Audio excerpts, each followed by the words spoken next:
Rigathi Gachagua na timu yake walikuwa wanajipiga kifua, wanajigamba ati ya kwamba wako na kura ya mlima katika mfuko yao.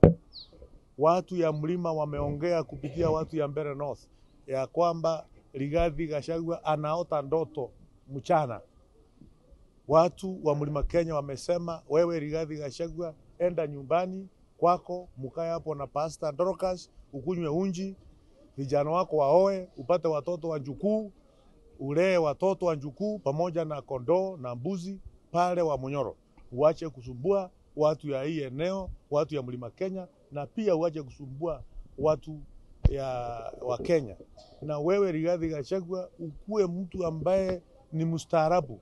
Uache kutembea na majambazi ambao wanakuja kufamia na kuumiza watu ya hii mlima. Kuna mmoja ambaye ako hapa kwa hospitali ambao wewe uliumiza ukiwa katika kanisa.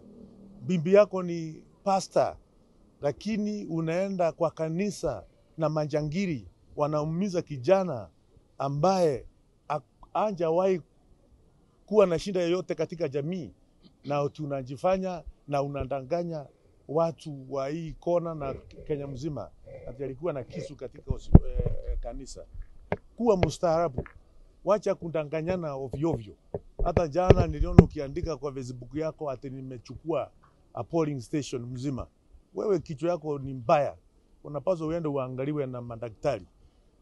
Na hiyo maneno ambao umesunguka hapo ukijipiga kifua ukisema maneno mingi ambayo haina msingi yoyote. Watu ya hii kona ya mlima wamekwambia mchana na sio usiku ya kwamba tunataka maendeleo, hatutaki vitina. Wanataka serikali ikuwe inaendelea vizuri, hawataki poronjo ambazo mmekuwa meeneza kila wakati. Na kwa sasa tunakuomba wewe kaa pale wa Munyoro na mbuzi yako na ng'ombe yako pale, na uachane na watu ya Mlima Kenya. Na pia unjue ya kwamba Mlima Kenya iko na kiongozi ambaye anaitwa Profesa Kithure Kindiki. Na iwezekani kuwa ati wakati wewe